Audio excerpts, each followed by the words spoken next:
Hello students, today we will be talking about educational planning and its various types.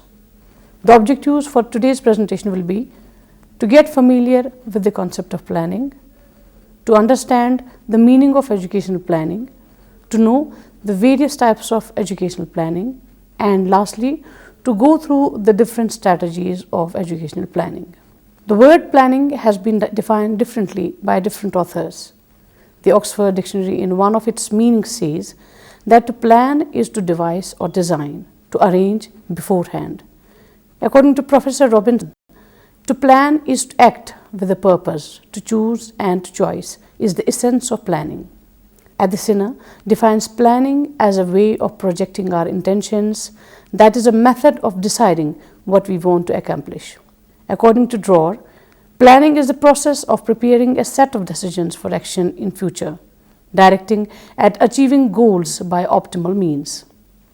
The key elements in the mentioned definitions are that planning is a process, it presupposes the existence of goals to be achieved, there's an orientation to the future, there's an involvement of preparations of a set of decisions to achieve goals. The discussions are arrived at by a judicious selection from among the different competing alternative solutions, and there is need to allocate scarce resources among various possible combination of action. Types of planning. There are two basic kinds of planning, strategic and operational. Strategic planning, also known as long-range, comprehensive, integrated, overall and managerial planning, has three dimensions. A. The identification and examination of future opportunities, threats and consequences. B. The process of analyzing an organization's environment and developing compatible objectives along with the appropriate strategies with the policies capable of achieving those objectives. And C. The integration of the various elements of planning into an overall structure of plans so that each unit of the organization knows in advance what must be done, when and by whom. Operational planning, also known as divisional planning, is concerned with the implementation of the larger goals and strategies that have been determined by strategic planning. It is also concerned with improving current operations and with the allocation of resources through the operating budget. Short-term planning.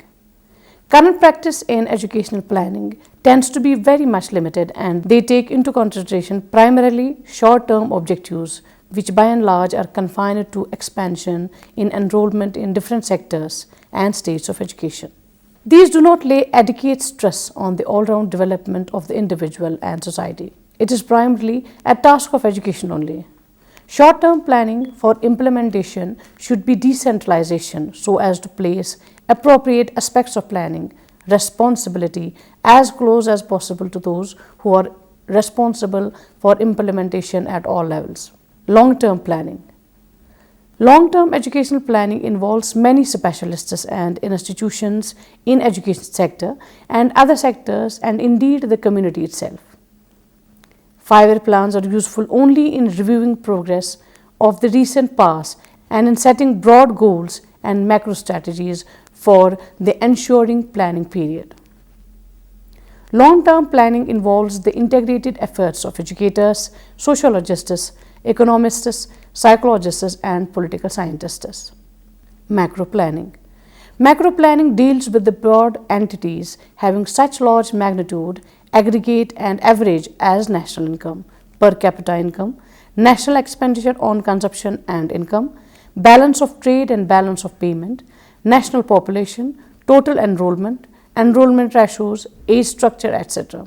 Thus, macro planning deals with broad plans, not taking note of breakdowns between cycles or schemes implementation at grassroots level. Micro planning.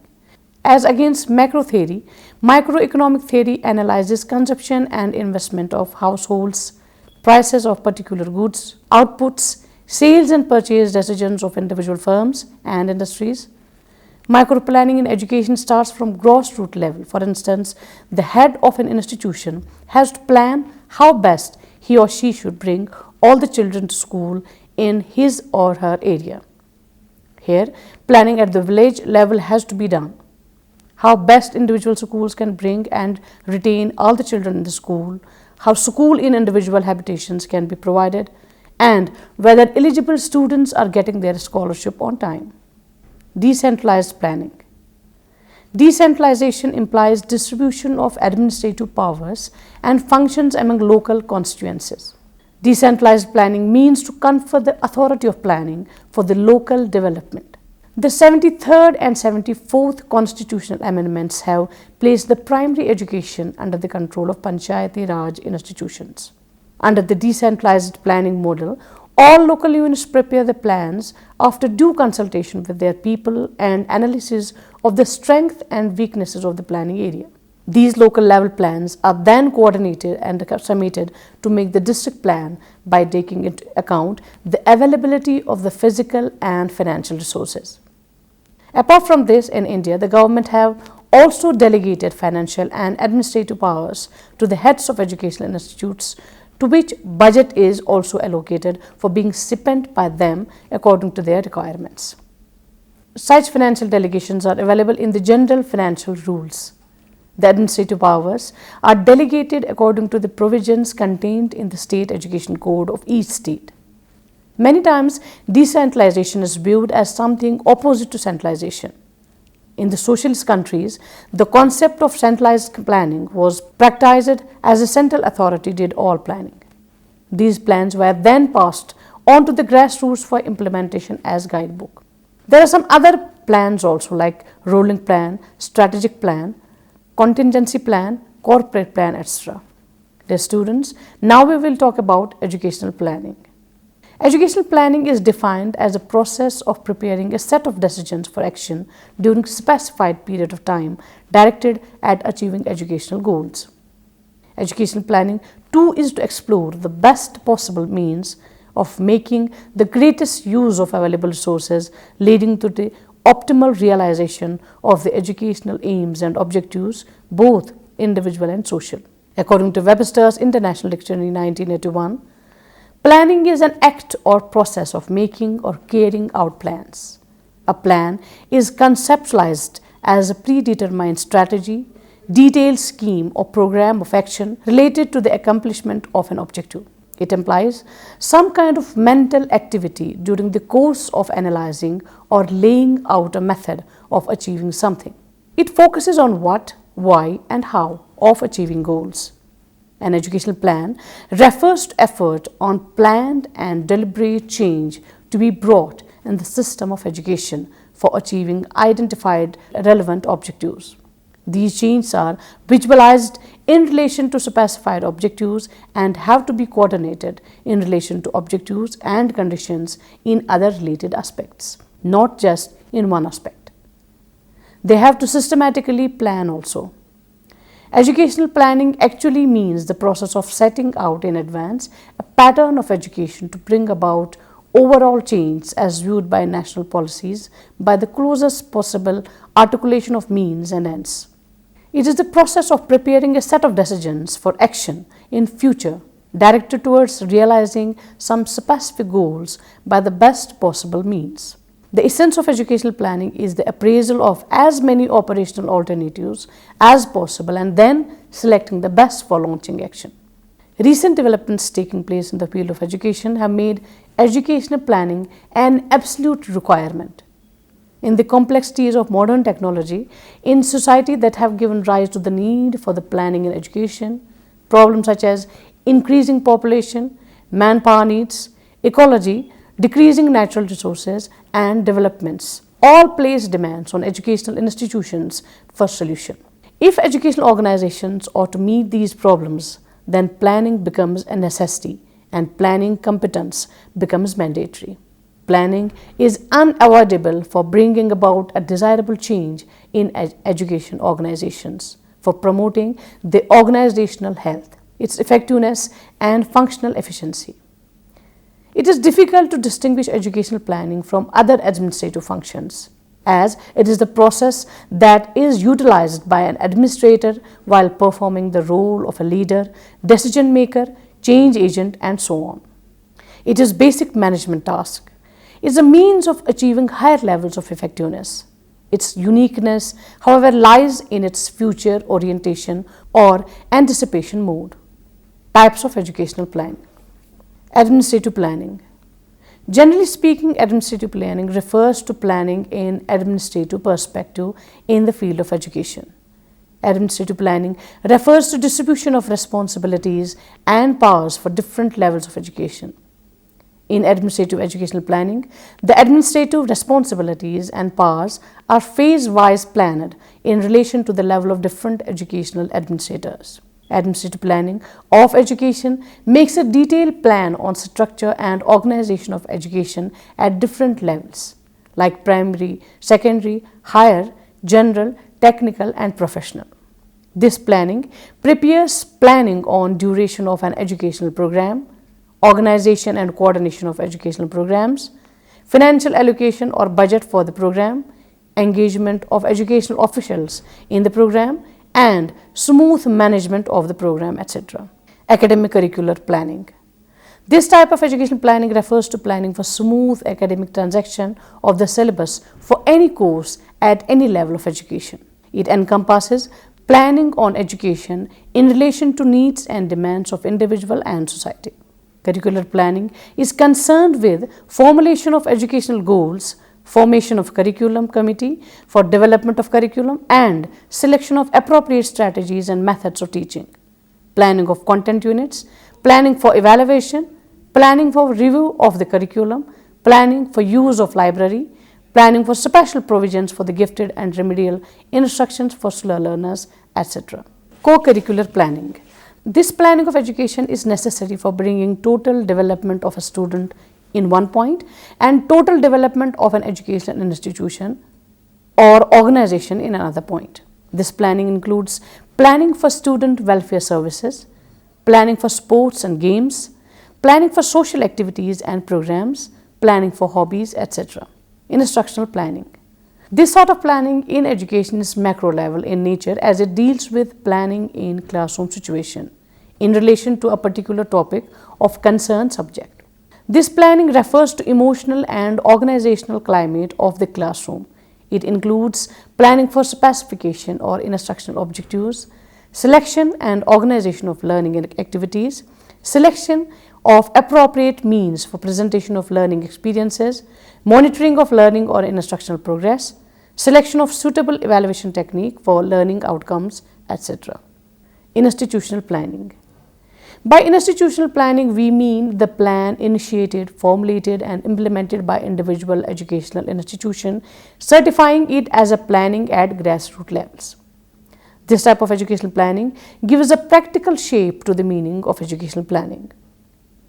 In this context, educational planning refers to the needs and requirements of every institution to be achieved through creation and maintenance of a planning atmosphere in the institution. Although institutional planning includes all types of planning discussed earlier by focusing on curricular and co-curricular planning, but there is the need of having a discussion on institutional planning.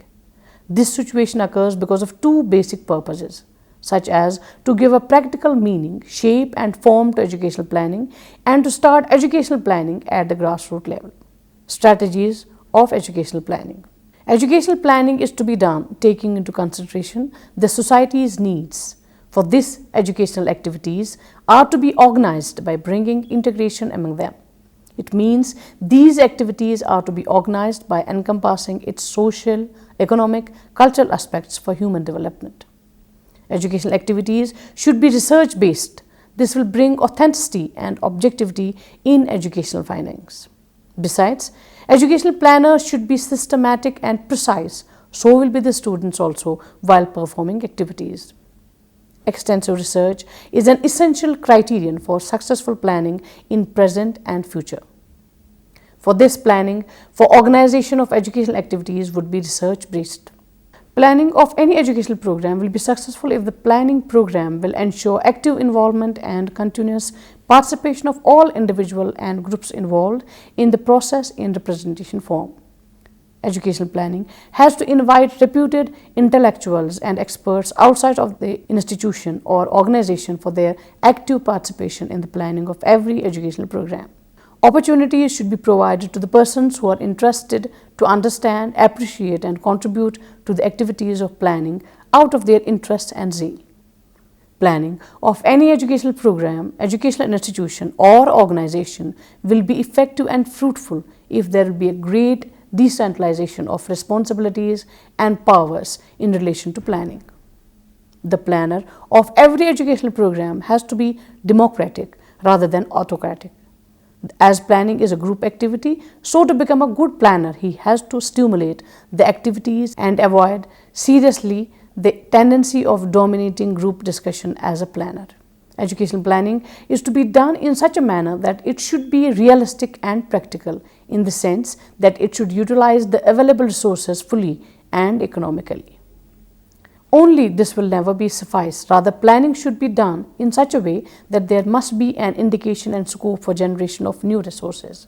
Planning must be procedural, which means planning in any field in general and in the field of education in particular to be done in a stepwise manner, as a result of which sequence, continuity, and development would be ensured in the field of planning for realizing the goals of education. Attempts need to be taken for ensuring continuous and scientific assessment of the educational planning of any program from its beginning to end. This will bring the defects and pitfalls of planning into picture and make it ready for effective implementation. There should be flexibility and continuity in educational planning process for the sake of meeting the needs and the requirements of different categories of people. Special attention is to be given while planning for reducing the dropouts, especially among the socially, economically, and culturally deprived sections of the population. The differentiation and special requirements of educational planning at local, regional, and national level to be done with the purpose to ensure interactional action for total development of the nation as well as the world. Planning of any educational program must be accompanied by the principle of relevance, utility, and practicability, which will tend to make it everlasting one. A systematic and defined policy for educational planning is to be developed with the scope of bringing change as and when required for continuous and balanced expansion of education. Dear students, this was all about planning, educational planning, and the strategies for educational planning. Hope you have enjoyed and understood. Goodbye.